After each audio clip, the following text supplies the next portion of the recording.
What happened during the 3 days between Jesus' death and resurrection? Where did he go?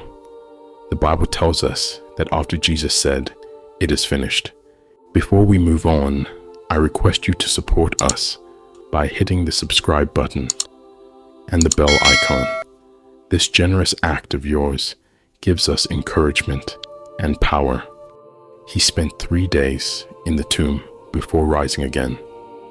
The 4 Gospels of Matthew, Mark, Luke, and John all record his crucifixion, which lasted about 6 hours before he breathed his last.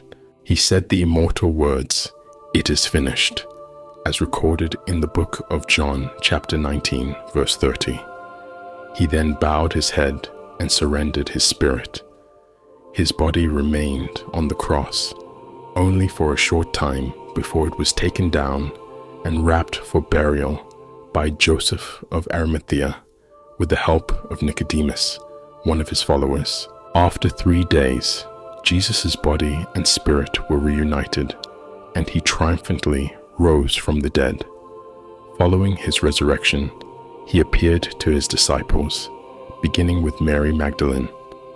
Then, in a glorious moment, he ascended into heaven, fulfilling the promise of his resurrection and giving hope to all who believe. Yet, there remains a mystery surrounding the 3 days between Jesus' death and resurrection. Where did he journey? What was his purpose? In this episode, we delve into these profound questions to unravel the enigma of those transformative days. While the Bible, especially the Synoptic Gospels, doesn't provide a detailed chronicle of Jesus' activities during the 3 days, often referred to as the harrowing of hell or the descent into hell, it focuses on the events leading to his crucifixion and resurrection. The time between his death and resurrection is often understood through theological interpretations and traditions rather than explicit biblical narratives. However, we can unravel the mystery of this crucial period. A significant clue to where Jesus was during those 3 days can be found in his conversation on the cross. The Bible tells us that Jesus was crucified between 2 thieves. One of the thieves beside him asked Jesus to remember him when he entered his kingdom. Luke chapter 23, verse 42. Jesus responded, "Truly I tell you, today you will be with me in paradise." This exchange suggests that after his death, Jesus ascended to paradise or heaven. This aligns with Jesus committing his spirit into God's hands at his passing, indicating his destination as heaven, a realm of eternal bliss and love. Additionally, an intriguing account of Jesus' whereabouts is found in 1 Peter 3, verses 18 to 20. The passage reads, "For Christ also suffered once for sins, the righteous for the unrighteous, to bring you to God. He was put to death in the body, but made alive in the spirit. After being made alive, he went and made proclamation to the imprisoned spirits, to those who were disobedient long ago when God waited patiently in the days of Noah while the ark was being built. Only a few people, 8 in all, were saved through water." This passage offers 2 possible interpretations. First, it suggests that during the time between his death and resurrection, Jesus descended into hell or Hades to proclaim a message to the imprisoned spirits. From this viewpoint, the spirits Jesus addressed could be demonic, human, or even errant angels. The passage suggests they might be fallen angels, adding an intriguing layer to Jesus' activities during those 3 days. These spirits are believed to be angels who were imprisoned for breaking God's law, likely led by Lucifer, who deceived and led them astray. The mention of Noah's flood indicates this violation happened before Noah's time.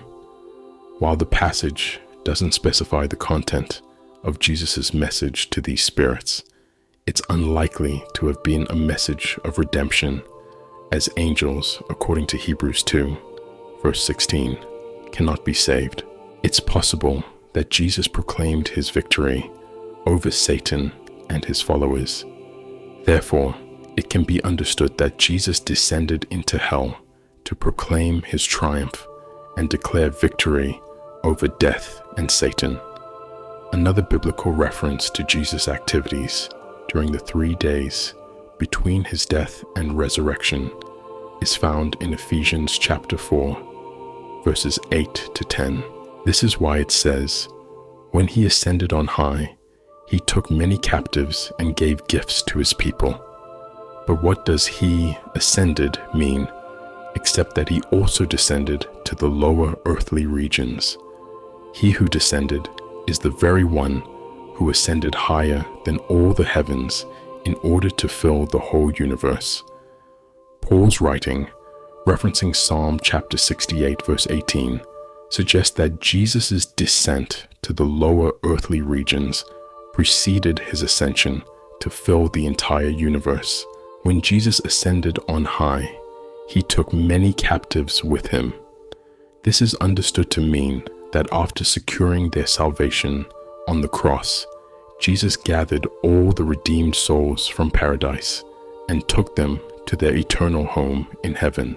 These included figures like Abraham, David, Joshua, Daniel, Lazarus, and the thief on the cross, along with all others who had been justified by faith.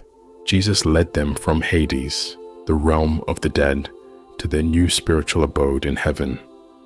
Another interpretation of Ephesians 4 suggests that during the 3 days between his death and resurrection, Jesus defeated and subdued our spiritual adversaries, namely the devil, death, and the curse of sin.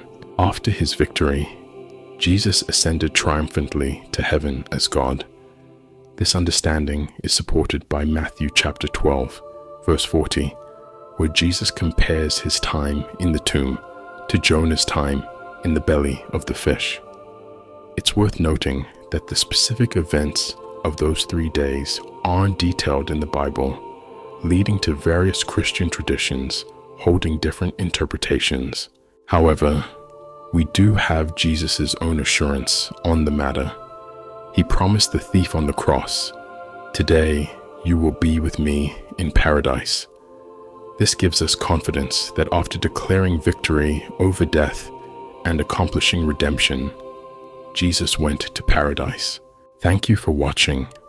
I'd love to hear your thoughts in the comments below. Don't forget to subscribe, like, and share this video to support us. May God bless you.